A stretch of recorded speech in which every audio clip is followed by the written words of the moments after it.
विद्या भारती विद्यालय आदर्श शिक्षण समिति बाड़मेर द्वारा संचालित ई शिक्षण कक्षा में आप सभी भैया बहनों का हार्दिक स्वागत एवं अभिनंदन।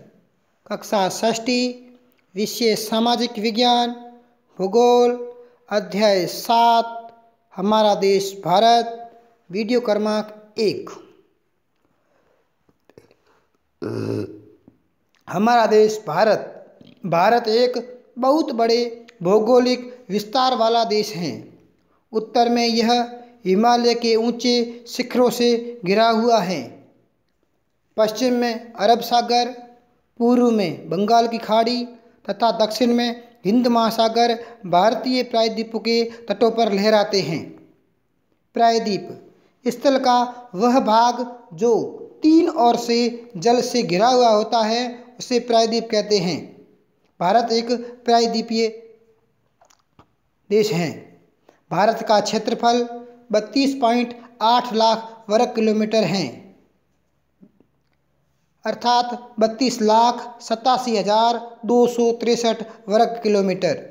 उत्तर में कश्मीर से लेकर दक्षिण में कन्याकुमारी तक भारत का विस्तार लगभग 3200 किलोमीटर है।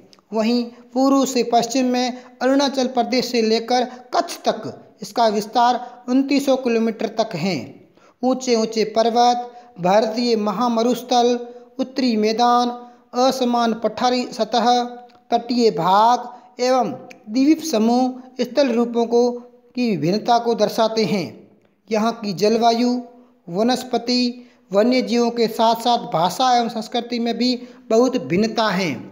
इस भिन्नता में भी हम एकता को पाते हैं जो हमारी परंपराओं में दिखती हैं। यही कारण है कि हम एक राष्ट्र में बंधे हैं। वर्ष 2011 से अब तक भारत की कुल आबादी 130 करोड़ से अधिक हो चुकी है। यह चीन के बाद विश्व का दूसरा सबसे अधिक जनसंख्या वाला देश है। भारत की स्थिति। भारत उत्तरी गोलार्ध में स्थित है। कर्क रेखा देश के लगभग मध्य भाग से होकर गुजरती है। दक्षिण से उत्तर की ओर भारत की मुख्य भूमि का विस्तार 8 डिग्री 4 सेकंड उत्तरी तथा 37 डिग्री 6 सेकंड उत्तरी अक्षांश के मध्य है। पश्चिम से लेकर पूर्व तक भारत का विस्तार 68 डिग्री 7 सेकंड पूर्व तथा 97 डिग्री 25 सेकंड पूर्व देशांतरों के मध्य हैं। अगर हम विश्व को पूर्वी एवं पश्चिमी गोलार्ध में बांटते हैं तो भारत की स्थिति किस गोलार्ध में होगी? बहुत बड़े देशांतरीय विस्तार लगभग 29 डिग्री होने के कारण यहाँ के 2 छोर पर स्थित स्थानों के स्थानीय समय में बहुत अधिक अंतर हो सकता था। इस तरह की दूरी पर 2 स्थानों के मध्य का समय लगभग 2 घंटे का अंतर होगा। जैसा कि आपने पहले पढ़ा, 1 डिग्री देशांतर के लिए स्थानीय समय में 4 मिनट का अंतर होता है। इसी प्रकार पश्चिम में गुजरात की अपेक्षा पूर्व में अरुणाचल प्रदेश में सूर्योदय लगभग 2 घंटे पहले होता है।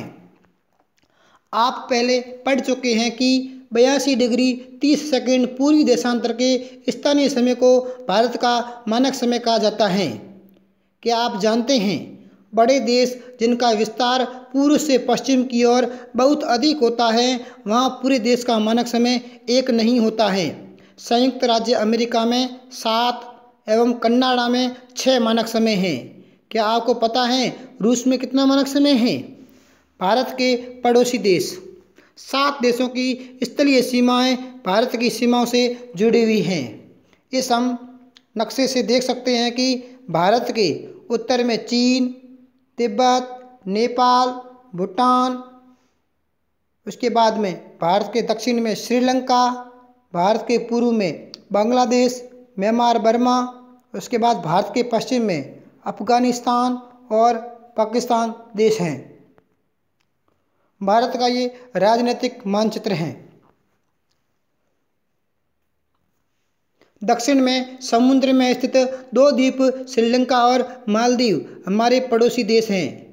पाक जल संधि भारत और श्रीलंका को अलग करती है, यानी भारत और श्रीलंका से अलग करने वाली पाक जल संधि है।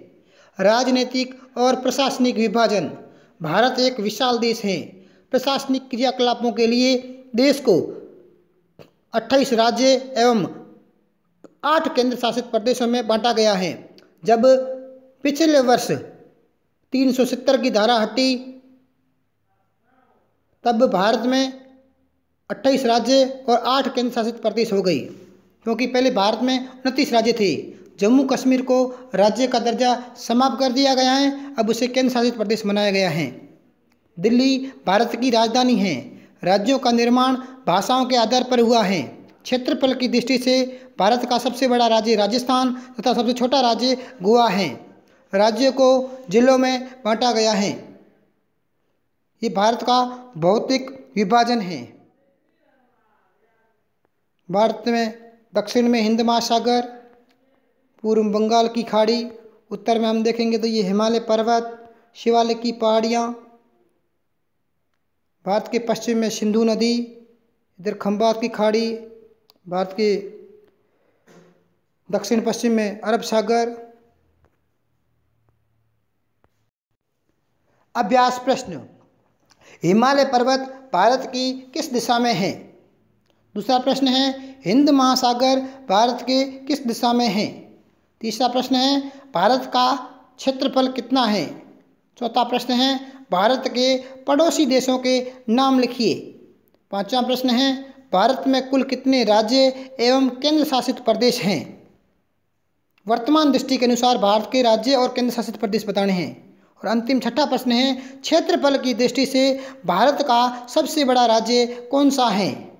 धन्यवाद।